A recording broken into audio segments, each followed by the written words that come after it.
رولا هر روز به چاوین خمگین لوینه یا باوی خود دنیره. وینه یا وی یا به زنجیران گریداییه. پاشه دنگکش تلفن آوی بلنده به. دنگ باوی ویه کش مالباتا خود خوازه کوی رزگار بکن. باوی منو شفر خوال مابینا مناجیر و راسلعین هید شغلین غرازه بیرد کولاندن ده 14 ماه هفتان ده اخبار سرمان قطبو بشتی ویب اسبوعه که خبر هات جمعه هات که وندانه ده آلی گروپه کنه ناصفه هات نونده کرن.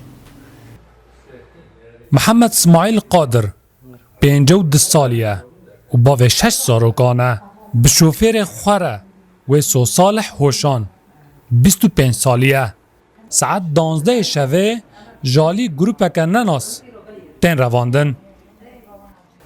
والله باوی مرا پشتا مرا نگم باوی مرا تنه بهش خبر دا روش مرا خرابه یعنی اف اسبوعك حال منات حالم تم عاجزن يعني اینا نکر باوی مدوزل میکاوی بزنجره وره گردان و صورت مرا ورن با $60,000 کی کانه بده؟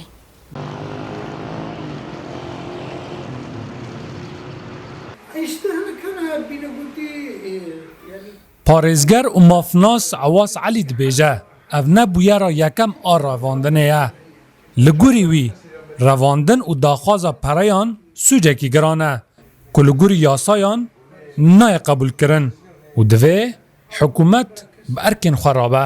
Divê wextê de karekî wanî tê meşandin û tanzîmkirî û armancî wî jî bêlîne wê çexê gor zagonî navnetewî ya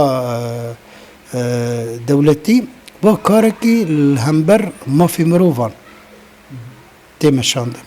A didiyan jî ihtibar dibe sûcekî şerre yanî cerîmet herb ji ber çi di milletekî ditirsînî. Ji 3 salî ve li ser xerazeyê dixebite. Niha Mihemed Ismaîl û şofêrê wî di cihekî nediyardene û malbatên wan tenê li benda rojekê ne ku bi saxî vegerin.